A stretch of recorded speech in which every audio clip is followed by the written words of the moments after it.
looking at the American results. Let's speak now to Carolyn Presutti.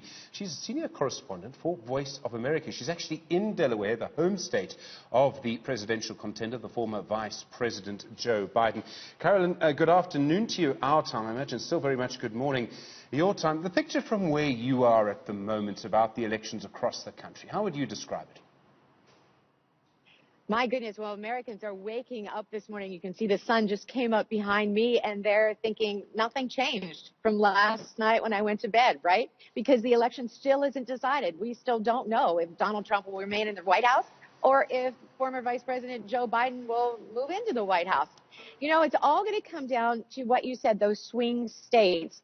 Now, I can tell you that we have already called Florida for Donald Trump at Voice of America. So we are going to take that out of the equation for the time being. But we are going to look at the states, Wisconsin and Michigan, Georgia and Pennsylvania. Pennsylvania still has millions of ballots to count.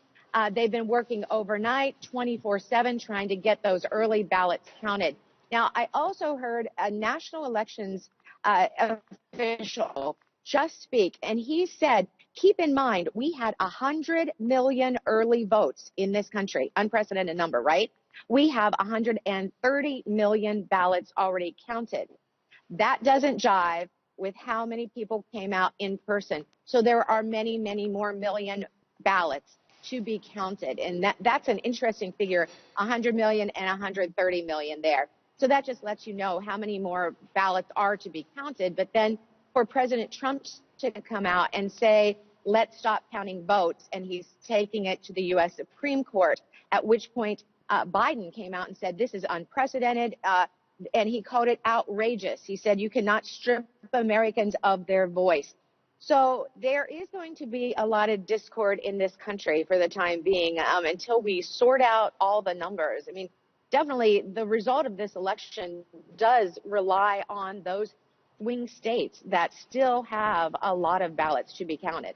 I mean, Carolyn, when we watch elections from where we are here in South Africa, we know that the key moment, not so much in our country, but in countries near us, the key moment is always after the voting, when you're waiting for the counting, and then the flow of information stops. And then the suspicion comes, you know, the opposition usually gets worried that the incumbent is trying to fix the results. Now, obviously, every country has its own story, its own narrative, its own political history. But the longer that this goes on, it would seem to me the greater the potential for tension in the United States.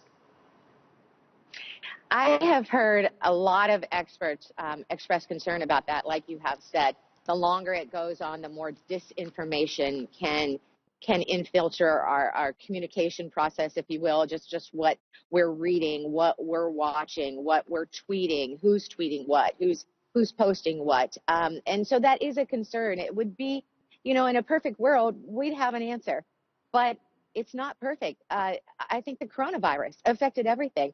That's why so many people voted early. So many people voted by mail. So again, we have this pandemic that affects our election here in this country, and it's affecting all of us, of course, around the world. There seems to really be a battle for the narrative, isn't there? I mean, how important is this? I mean, it seems, well, I mean, we can tell how important it is because both sides are speaking already. Both sides are speaking. I didn't hear your last comment. So my point is that we know that this is important. Both sides consider this moment to be very important simply because they're speaking, simply because they're saying what they're saying. Absolutely. And they are on two ends of the spectrum, right? With President Trump declaring victory and former Vice President Biden saying, I appreciate your patience. You know, we have a lot more to count. You know, and Vice President Biden last night here in this very city in Wilmington, Delaware, where he lives, did say Donald Trump doesn't decide the outcome of this election. Joe Biden doesn't decide the outcome of this election.